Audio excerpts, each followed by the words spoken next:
You're listening to The Justin Herman Show, where every episode he has conversations with interesting people. Here is your host, Justin Herman.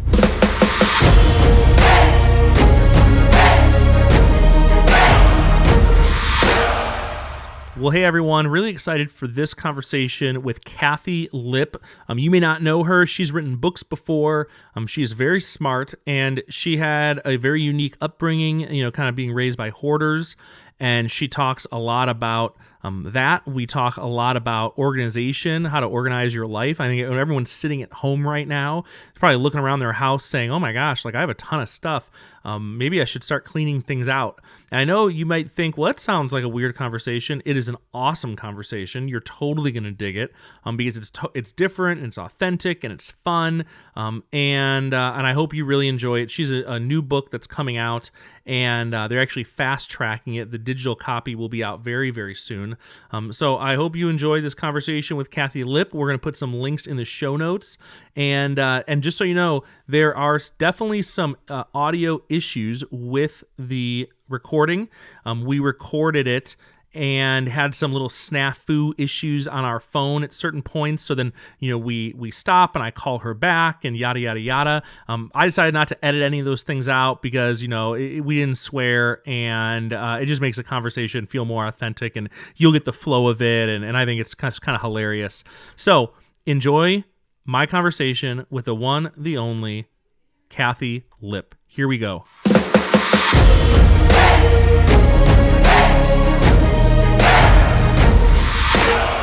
Well, hey everyone, thanks for joining us. I'm here with Kathi Lipp. Kathi, how's it going?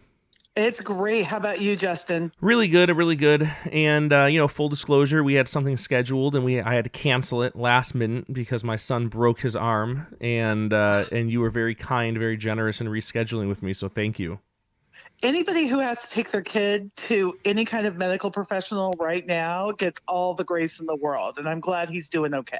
Yeah, he's living his best life. If anything, he probably did it on purpose because he has the iPad in his hand and he's relaxing and just having the time of his life. So there you go. And he's got full attention from both parents. I mean, what more could you ask for? And it's the over attention, you know what I mean? He said, let me put a pillow under your arm, and oh, can I help you? Do you need extra help going to the bathroom? And can I rub your feet? And can I get you some grapes? It's over the top stuff too. So, and this is our first kid's broken bone.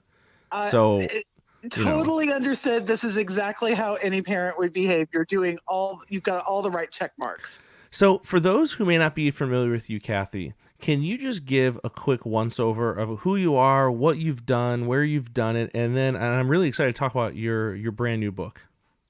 Yeah, so I've been writing books for a really long time. I've been on a couple of bestsellers lists. It's been super fun. And then I really found my place in this whole writing world when I started to do things on decluttering. Sorry about that. My dad was a hoarder. And so I grew up with just a ton of stuff around, and I didn't know how to deal with it. And so what happened was I was having those tendencies as well. And so I started really getting into decluttering, and not so much minimalism, but just how do you manage what you have? And then my husband and I were on vacation a couple of years ago. We were trying to think of how do you wash your clothes when you don't have a washing machine. We knew that people had done that for thousands of years before, Maytag came along. So we were trying to figure it out. And we went to a prepper website, and we got sucked into a very, deep and dark hole. Those are not, most prepper websites are not places you want to spend if you're looking for joy. But we did start to realize, hey, you know what? We are not very prepared for an emergency. Yeah. And what we started to realize is, our clutter, we were kind of dealing with our past, and organization, we're taking care of our future. We were taking care of our present, but prepping was really more taking care of our future. And how do we, and not, we really want to end up someplace between just trust God and 10 years of canned beans. And to figure out what it looked like to prep as a Christian was a really interesting question. As somebody who believes in God, believes that our future is secure, how do we prepare without without fear. So that's the direction our lives have taken, and it's been really interesting, especially during this time. Oh, absolutely. You just wrote this book. Is this your first book, or is this you said you've written before, obviously. What are some of the other Yeah. books you've written? So one is called The Husband Project, which isn't as offensive as it sounds. It's all right. I think my wife would Uh, love it. I feel like my wife would love it automatically. yeah, it's just about how to love your husband in the best way you know how, for the best husband he is, and then clutter free and clutter free home. I've actually written about 20 books, but this whole clutter and prepping area is where I've landed and where my heart is and where I feel like I can serve the best. So this newest book, what's it about? Why did you decide to write it? Yeah, so this is all about being prepared for a crisis, big or small. And I define crisis as anything from, what we're going through now. Let's be clear, the word pandemic did not show up in my book. I did not see that coming. But that's really why I wrote the book, because we don't know what's coming. But anything from that, what we're seeing right now, to an unexpected job loss. Your crisis may vary, but we all are going to have crises. So how do we prepare not just ourselves to, it's not just self-preservation, but how do we also take care of those we love and our neighbor that we may not know really well, but may have to get to know really well in a crisis. So, I mean, we're living this crisis right now. It's Right. completely chaotic Mm-hmm. and very stressful for a lot of people. Yeah. Have you been, what have you been observing through the lens of what you've already written that you might want to bring our attention to? Stuff that it's like, oh man, this is a classic mistake people are making, or man, we should really be focusing more on this and not enough energy is going to that. Like, what are some of the observations you've been making? Well, I really think the mental health aspects of all of this are not being addressed nearly enough. Give me an example. Well, I think that we have never dealt with anything like this before. Nobody has the game plan for any of this. And for us to suddenly lock up with our family, and a lot of people are like, hey, this is your family. You should be able to do this. And I'm thinking, about those parents who already had a strained relationship with their teenagers. I was talking with my youth pastor, and I was like, what do you see as the biggest challenge here? And he said, these kids are in mourning and they're upset. They're mad because they're missing things that they feel like should be their rites of passage. And how do we as parents deal with that? And so I'm looking forward to getting some more guidance on things like that. And it's interesting. A lot of my friends are talking about their adult children coming home. Well, I'm the adult child who my husband and I are staying with my mom to help. She doesn't need a lot of support, but she couldn't be here by herself. And so, it's understanding and navigating those family dynamics that, are we going to come out better? Are we going to come out worse? I don't know. And so a lot of us haven't taken the time. And let's be clear, I am not putting guilt on anybody, blame on anybody. But we didn't know how to respond individually in a crisis, and we certainly didn't know how to respond as a family. And so I really think we're going to be in a place as we're coming out of this, because life's never going to look the same again. It's just not. Yeah. And so how do we come together as a team, whatever that team is? Maybe it's our family unit, maybe it's our extended family unit, maybe it's our our best friend or the person who lives next door. How do we come together as a team and build each other up? Because I do think some of the harder days are ahead of us with maybe food line shortages and things like that. Most of us were not prepared. And there was a lot of criticism about the people who were out buying toilet paper and going crazy with that. Yeah. But my heart was saying they don't know what else to do. They just don't know what else to do. My heart breaks. The high level of confusion and probably I probably add the high level of stress. Is definitely adding to this massive breakdown of not only the social structure, which is really sad, but even communities. Like, you feel like communities are not it's pitting one person against the other of who has and who doesn't have, which is probably the Right. opposite of what we need in a time like this. Well, I think about my son who works at Safeway, which is a grocery chain on the West Coast. And he's got some of the best customers, and his customers are just delightful and encouraging. And then he has the people who are screaming at him because he won't go get them toilet paper. He doesn't have any toilet paper to give them. And so it's amazing. We get the opportunity whether we're going to build into each other or tear each other down. And so how do we figure out how to do that? And I think people are just scared. They don't know where to turn. And so that fear turns into, just fraction everywhere that we see. But I also see some communities coming together in ways that I hadn't before. Like I said, I'm at my mom's house.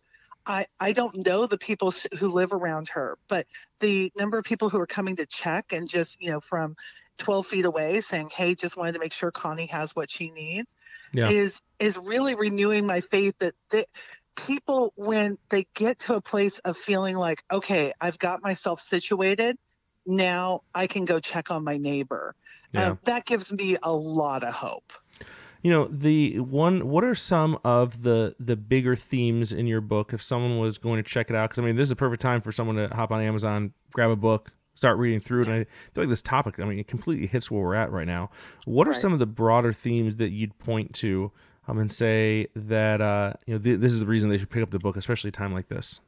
Yeah. So of course, the book was written not to be prepping during a time of crisis, Yeah. but we have some chapters in there that are, and like you said, some themes that really address all of that. So one of the things is just knowing what you have. And that may sound crazy to some people, but if you're kind of a cluttery person, you've got some green beans somewhere. You've got some stuff in your freezer, and it should be fine. But really going in and knowing what you have. And then I think this is where us walking out what Christ would do is where the rubber hits the road. I'm only going to order on Instacart exactly what I need. I'm not going to order everything I can have. I'm not going to hoard. I'm going to figure out exactly what does my family need for the next couple of weeks. And we're going to figure that out, and we're going to do it when it's not in a panic. So that's one of the things. One of the concepts we talk about in the book is 3-2-3. So it's 3-day bug out bag.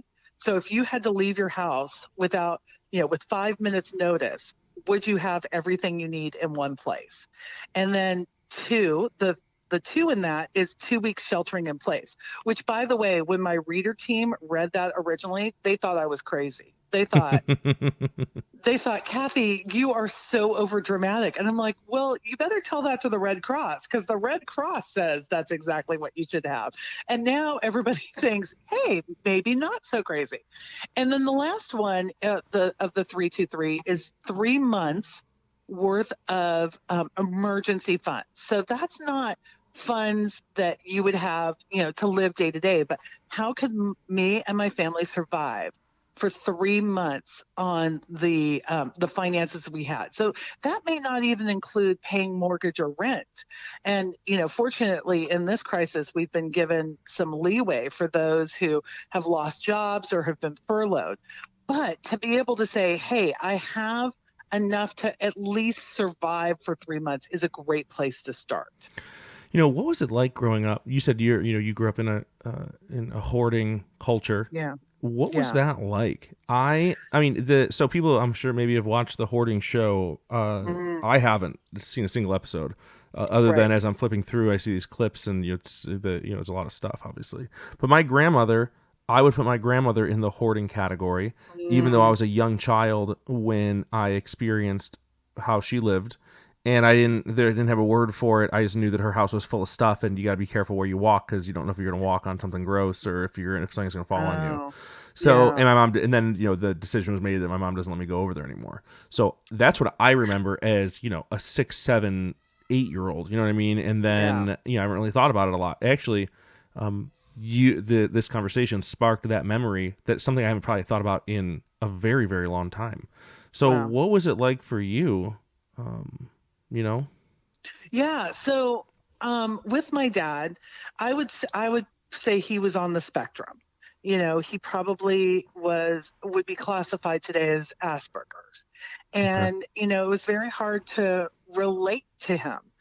He was a genius, but also in some ways kind of broken. And so I think, his mom grew up in the Depression. They didn't have a lot. They held on to everything they could because who knew when you were going to be able to get that piece of ribbon again, or when you were going to be able to do those kind of things. And so what happened was the stuff overtook my parents' house, and my mom pushed back the tidal wave as much as she could.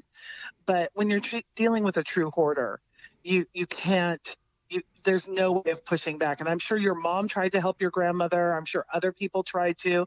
And when your stuff is tied to your identity that deeply, it's like people are attacking you. And by the way, I've never watched Hoarders either because for me, it's not entertainment. Yeah. It's flashbacks. And Mm. I bet that's the reason why you've never sat down and watched the show. It's because somewhere inside of you, you remember the pain that was around all of that. Yeah. And so here's the great lie of people who have a lot of stuff. They think in the back of their minds, hey, I'm prepared because I have all this stuff. But the problem is it's not in a functional way being stored in their house. So if they needed a Band-Aid, I'm sure they have a Scooby-Doo Band-Aid from 2004, but that thing is not going to stick to anything. And, the emergency kit is outdated and you wouldn't want to put that ointment on your child anyway. And so I really see, so much of us preparing now is clearing out the things that we keep just in case, but haven't really evaluated, and then say, okay, what do I really need to keep me and my family safe and healthy? And so, but so much of it is getting rid. And I think this is such a great opportunity, Justin, because we are sheltering in place. We can go through our stuff and say, here's what I don't need anymore. Here's a list of when I'm able to get to Target or to Home Depot or wherever I need to go. These are a few things that I need in order to build up what the Red Cross says I should have in my home. And I'm going to fight this with facts and not fear. Yeah. This is what I'm supposed to have. And I'm not going to keep things out of fear because what if I need that lamp someday? No, you're going to know that's not even a necessity because you have a flashlight. You have batteries that work for that flashlight. You don't need to keep 100 other things just in case because you have the emergency supplies you need. So it's really a change of mindset. And if somebody is truly a hoarder, even that logic is not going to work for them. But for those of us who deal with a lot of clutter, it's a great way to start thinking about clearing things out so you have a space for what you actually need. Yeah. How do you even start having that conversation with someone? Because it feels like it's a really difficult one because you're challenging the way they live. You're challenging maybe their worldview on things. They're challenging what they value. And I mean, how do you even start having that conversation? So I think if there are some loving ways to say, is this the way that you want to live? Or do you have a vision for your house? Or do you have a vision for your space? And so a lot of people, some people, it's a couple of different things. If somebody's truly a hoarder, that's a clinical diagnosis. And pretty much nothing friends or family are going to say is going to help. They need professional help. But then there was the woman who came to one of my lectures. I was doing something for our public library in Santa Clara, and she came up to me, and she was clearly disabled and elderly. And she said, you know what, it's all gotten away from me. And do you know of any agencies or anything like that? And I said, you know what, let me see if I can do some research. And my husband reminded me, hey, we've had teams from our church go out to people's homes and help them. And I've forgotten about that. So I talked with our community leader at our church and I said, hey, is this something that our church can do? And she said, just give us the address. We'll connect with her. And they've gone in and helped somebody who is just completely overwhelmed. They had a desire to live a more peaceful, less overwhelmed life with all of their stuff, but they didn't have the capacity. So I think those are the conversations you want to have. And if somebody's truly a hoarder, there's probably not a lot you can say to change that for them. People have had their kids taken away because they have such a deep disorder with this. They couldn't get rid of their stuff over their own children. It's heartbreaking. But then there's just some people who are overwhelmed and can't make decisions and need somebody to come alongside. And this is such an excellent opportunity. If a church can do this without judgment, that's the key. If they can go in and say, we are here to serve and love somebody who has become overwhelmed with life, it's such an excellent way to really reach some of the least of these who are hurting and broken and just need a fresh start. It's a great way to be able to reach out. So you mentioned church a lot. Where do you go to church? How long you been going to church? Like, what's your faith background look like? Yeah, we're in a little weird situation right now because we just sold our house in San Jose, but we're still going to church because the same week we sold our church in San Jose and moved out of the area, we went to completely live streaming our services, like everybody else. So we go to Church on the Hill in San Jose, California. I accepted Christ in a youth group when I was 15. And, have been walking a very rocky up and down path for a long time. But I've gotten to a place where my faith, it has become real to me in my everyday life. And I care deeply, what I feel like I've been put here on earth to do in this decluttering and prepping space is to really show people the love of God through these really practical resources and ideas. And it's amazing how many times when, our stuff is just an indicator of our soul. I've seen it happen so many times. Yeah. When we're overwhelmed with our stuff, we're overwhelmed in our hearts, in our families, in our mental health, in every area of our lives. And so this is a great way to talk to people about where they are with their situation in life. I feel like I have a pretty decluttered situation, but now I'm like kind of looking around my office. I mean, how do you define clutter versus declutter? Like what's like your like perfect situation, or is that even a thing you can define? Because it's different for every person. I think it's really individual for each person. Like nobody would ever call me a minimalist. I'm also not a maximalist. What is a minimalist and what's a maximalist by traditional definition? So a minimalist would be somebody who is constantly thinking of how they can live with less. Like that is a focus of who they are. Like I want to get rid of stuff. I want to scale down. What's the least amount of things I can have to do that?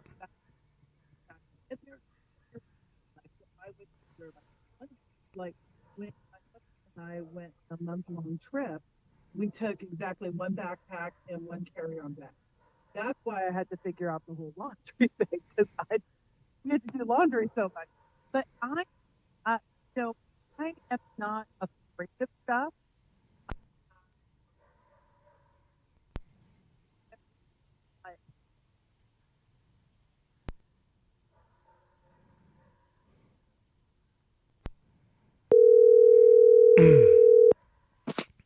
Hey there. Hey, something went weird. Don't worry about it. But I don't know what I don't know what it was. I called you back, and now we're good to go. So I had just said what's the traditional definition of a minimalist versus like a maximalist. Okay, so a minimalist is somebody who they just want to get rid of as much stuff as they possibly can. This is the person who is trying to figure out how to live with less. And I think, we've got some friends who are in their early 20s and they are minimalist. Their objective is and they don't have kids, is to be able to pack up their house and move to another place that maybe is less expensive or closer to work within a day. Like they want to be able to pack everything up, put it in a couple of cars, and get to their new place in a day. Wow. And so, that's pretty minimal.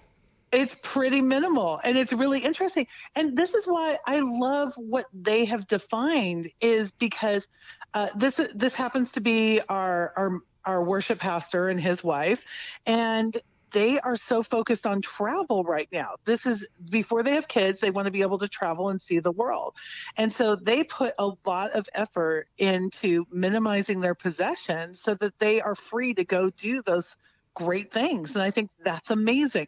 And I think minimalism is a tool we can use to experience other things in our lives. I think there's also a scale of saying, okay, it's very hard to be a minimalist when you have kids, but also we're not going to keep toys around past the time our kids use them.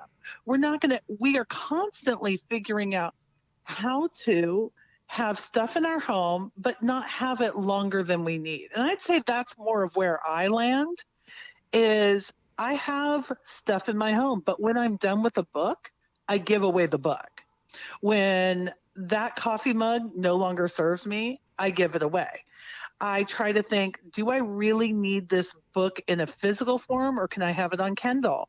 Can I have it as an audiobook? Those are the questions I ask myself. So I'm not opposed to stuff. And I have stuff around my house just because it makes me happy. I'm looking right now, we're in temporary housing. We're at my mom's, but like I have a big old picture of my kids when they were little. It's just a goofy picture and it makes me super happy. Now, I could absolutely have that on my computer and it would be zero stuff, but that picture makes me super happy. So that's going to stick with me. So those are the kinds of things. Now, a maximalist, this is somebody, they're a collector. They love to have a lot of stuff around. And we're not talking like hobby collector, like I collect bottle caps or baseball cards, or can they get over the top? It could be somebody who's like, their objective is to gather up as many porcelain frogs, and those porcelain frogs make them happy. But I also would say a maximalist could be somebody who has a lot of stuff, but they've curated it beautifully. So they may have a large collection. Like my dad was a stamp collector. His collection was out of control. But then I've met stamp collectors who have, a million stamps, but they've got them organized and they've got, a couple of hundred on display and it's curated.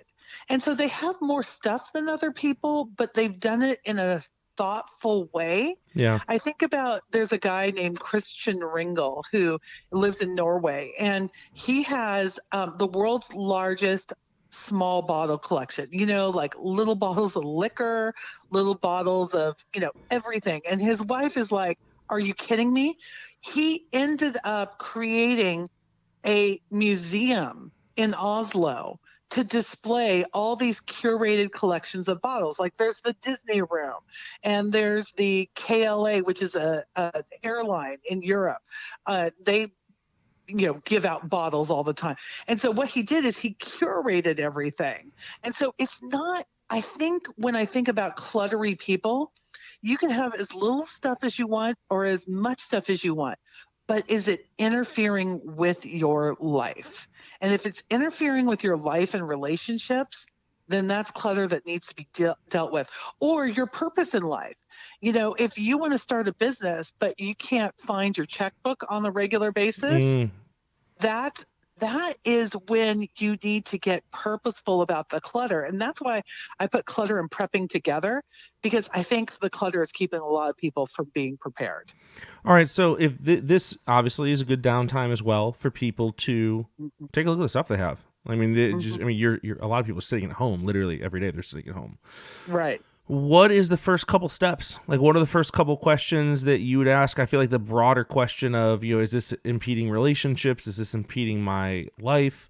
Those are good broad questions. Are there more specific questions you can look kind of room by room and ask, questions? I like the one about the kids, like, if the kids aren't playing with these toys anymore, if they've outgrown the toys, why are we keeping it kind of questions? Are there other things you'd point to for people to make kind of self-aware self-assessments of their space? Can I just tell you, I love your questions, Justin. My gosh, thank you. The best questions. So yes, I have 3 questions that are kind of a basis. So the first question is, do you love it? If Do you you love it? love it, yeah, if you love it, you get to keep it. All right, well, I And don't love a lot of my wife's stuff. Does that mean that you've now given me the permission that I've been waiting for to trash a that bunch of these home ornaments and fake plants? that would not be marriage building. Oh, So yeah. I Oh, would shoot. say, Shoot. do you Okay. value the relationship more than the Yes, stuff? Yeah. I value So my relationship with her very much. Very much. okay, okay. So do you love it? So here's the second part of that though. If you love it and it's in a box in your garage, I question your love.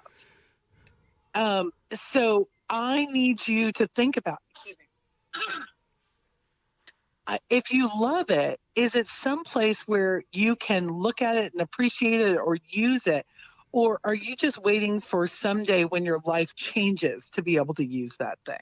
So that's the first question I would say is, do you love it? And if you love it, you get to keep it, but you can't love everything. And that's why I think curation is such a great word, because it's like, okay, what do I actually love? What do, when I see it, like I was talking about the picture of my kids, that that makes me happy every time I see it. Yeah. Or, thinking about it that way. So the first question is, do you love it? The second question is, do you use it? If you use it on a regular basis, if you're wearing it, if it's a tool you use, excellent.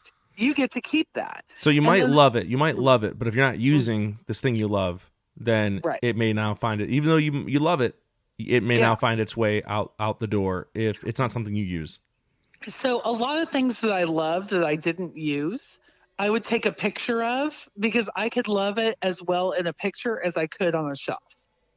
Hmm. And I just have to remember that. But there are a couple of fun things that I don't use, but I love and I've still kept. When my parents got married, they got a coffee grinder as a wedding gift. Now the funny thing is neither of my parents drink coffee. My brother and I used to grind up dog food in it. And it's so silly. It's nothing I'll ever use, but it's on my shelf because it makes me happy every time I see it. I keep it. And it makes me, that's worth keeping to me. But there are other things, pictures, things like that. They may make me smile, but I can scan those and I don't have to have them around as stuff. Have you ever heard Uh, of a thing called Legacy Box? I don't know if you've ever heard of Legacy Box. I don't know about it, but I've heard the term before. Tell me what that Oh my is. gosh, I feel like you're in love Legacy Box. So it Okay. will take, so say you have like stacks of like old photos or old VHS tapes. They take all that, and I think other documents too, like other things. They take all that and they digitize everything. Oh, And so you could have all those files in your computer. They'll send you a hard drive with all the photos on it. I feel like it's right up your alley. I feel like you would totally I dig think Legacy Box. how great for somebody like my mom, who is not technically, that's not where she wants to spend her time. If you could just send that off and have somebody else do it, I think that's brilliant. Yeah, Okay, I'm going to check them out. it's a That's brilliant company. Okay, but back to your thing. All right, so number 3 then. What's the third number question? 3. Would I buy it again?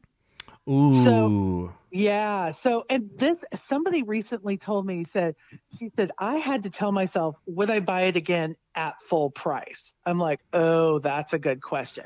So here's the thing, like my emergency kit, do I love it? No. Do I use it? Thankfully, no. But would I buy it again? In a heartbeat, because I have people come to my house. If Yeah. I slice my finger open, I want to have an emergency kit that's up to date. So those 3 questions can really help you eliminate a lot of stuff. And it's so funny. People come back to me and they say, except for books, right? And I'm like, but if you're not going to read it again, why would you keep it? Or if you haven't read it, if you haven't read it for 5 years, chances are you're probably not going to. So I was the person who literally had 13 bookshelves at one point Yeah. because I was keeping them like trophies. Like, I wanted to prove to people I read. I don't know what I was thinking, but I now keep around 50 books that are my favorite that I know I'll go back and I'll read again, or they're reference books, or there's something that, is a devotional that was really meaningful to me. And then I keep some books that people have sent me that I plan on reading. Like I have an active plan to read it. But if I don't love them and I'm not going to use them, it's time to get rid of them. Yeah. These 3 questions are going to be hard for people. if they are not used to this.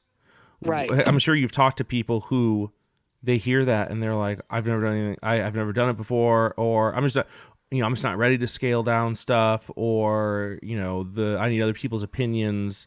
What are some of like the major excuses you've heard for avoiding a process like this? So I might need it someday, which I think is. Wait, hold on a second. Can you still hear me? Yeah. Something's wrong with you. Are you like in a weird spot in your house? Did you move by any chance? No, I didn't move. Yeah, wherever you moved to, I think it affected your signal. Let me hang up and call you right back. Okay. Justin Herman forever. That's so weird. We're kind of out a little bit in the country, so I apologize. Don't worry about it. That's why we have producers who edit stuff. I don't have to worry about any of those things. None of those problems are my problems. I'm very bougie when it comes to the podcast game. I love it. Yeah. So okay, I was just talking about the questions, blah blah, Ed. What are the excuses? So I actually like the way I asked it, so I'm not going to ask it over again. But that was the question about the kind of the big excuses that the people. No problem. So I'll tell you the 3 I hear all the time. I might need it someday. So I feel like that's totally fear-based. Like, well, what if we decide to have another child, even though, we've decided we're not having more children? I'm still going to keep the clothes just in case. Yeah. Or I'm going to keep this car part because what if we need it just in case? And so we have so much just in case in our house that we don't have what we actually need. We don't have the emergency kit. We don't have the 2 weeks worth of food. We don't have the things we need because we have so much indecision hanging out at our house that we can't take care of it. So what if I need it someday? So-and-so gave it to me. My great aunt Matilda knitted this for me. So I have to keep it until both of us are dead. Nobody has ever made that agreement. If you don't love it and you don't use it, it's okay to get rid of it. It really is. And then the third thing is I spent so much money on it. There is something in our psyche that says the longer I keep it, even if I don't use it, I'm earning my money back on it. Yeah. Yeah. I know that one. That one's a good one. Yeah.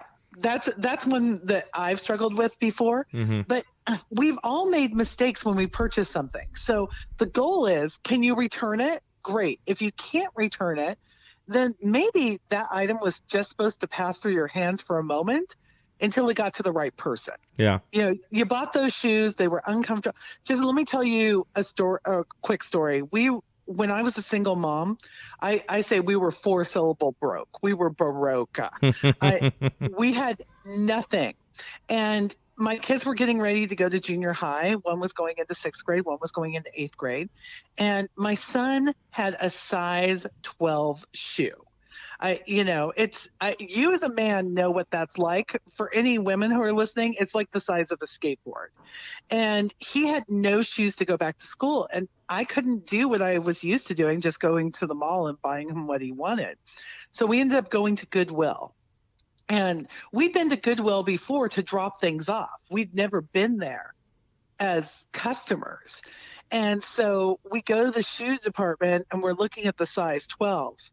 And I mean, it was desolate. It was some slim pickings. And you know how junior hires are. Oh, yeah. They want to be a part. And it just broke my heart. But we had no money. We had no other options.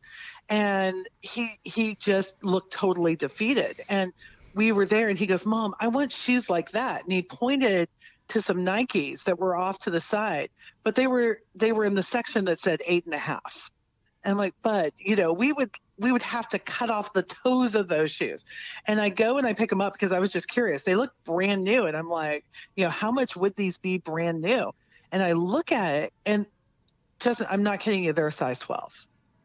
And I mean, like I was like a Russian drug smuggler getting those out of the Goodwill. I was like, we are buying these. Nobody else can look at them. Nobody else can touch them. This is a miracle that's happening here. And I think about it all the time. The guy, or maybe it was his wife or his girlfriend, who knows who it was, who said, "You've never worn these. We need to get rid of them." And that provided, I am thankful to that person to today, because it gave my son a little bit of normalcy in a really, really hard time. And sometimes I think that's what our stuff does. We bought it a mistake, or we decided, we got it home, it didn't fit the way we thought it would. And we hang on to it for 10 years instead of getting it back into circulation. We're somebody who is desperate. It's an answer to prayer for them, literally. And so getting that stuff back into circulation can be the best act that we can perform. I've been watching the show, The Alaskan Bush People. I don't know have you ever seen this show? I've seen like 1 or 2 episodes. All right. Well, my wife's super into it, so needless to say, we've seen almost every episode, and I mean we're buying these seasons on Amazon, spending money on these, but coronavirus, right? So it's coronavirus. So it's just kind of whatever.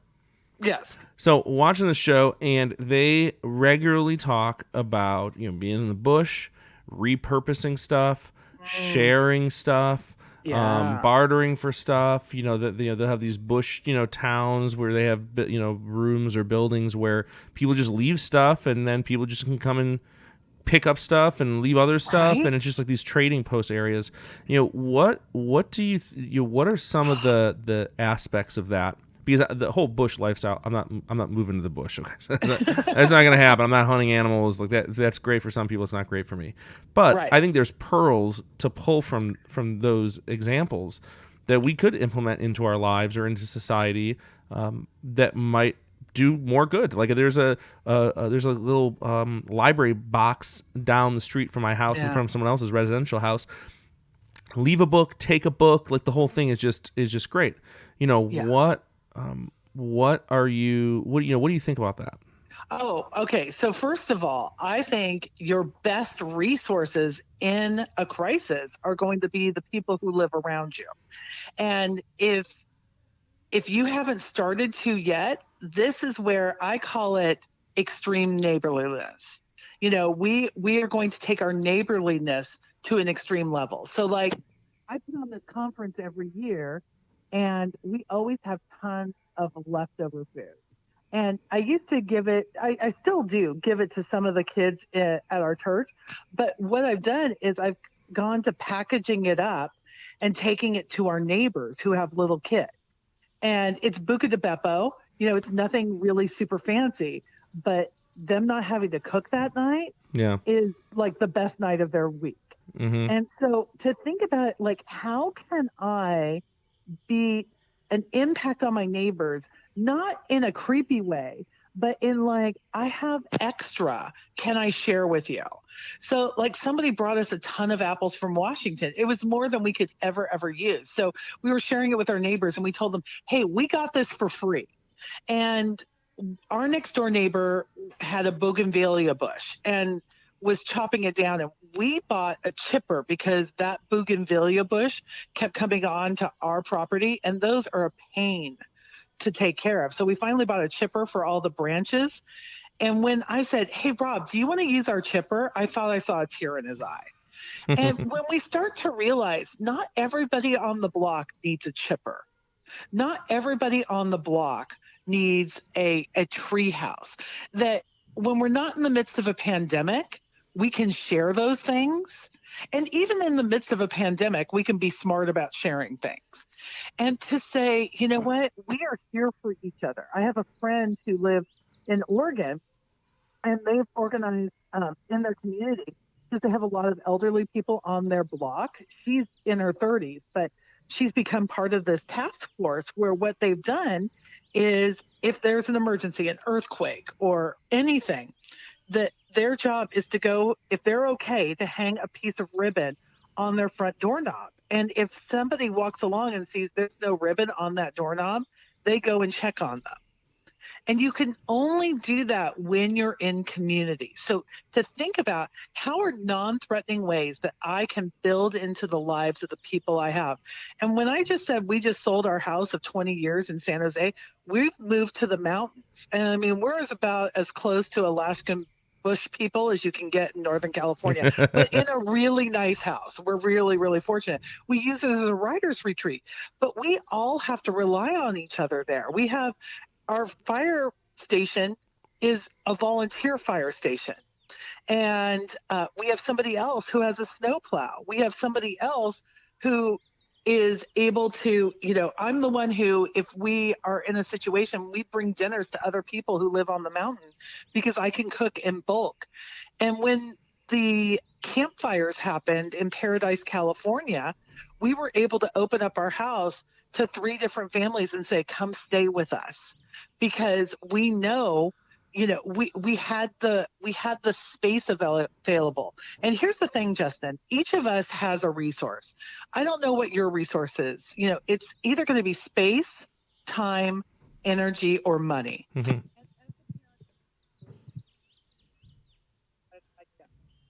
But for us,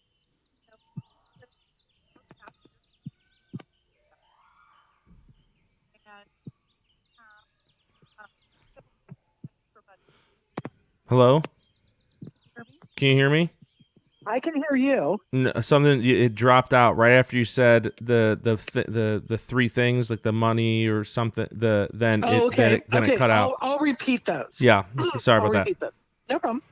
So all of us have some extra resource, and it's either going to be space, time, energy, or money.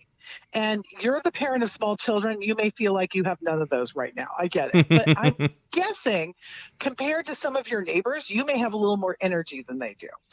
You may have a little bit more ability to go mow a lawn or something like that.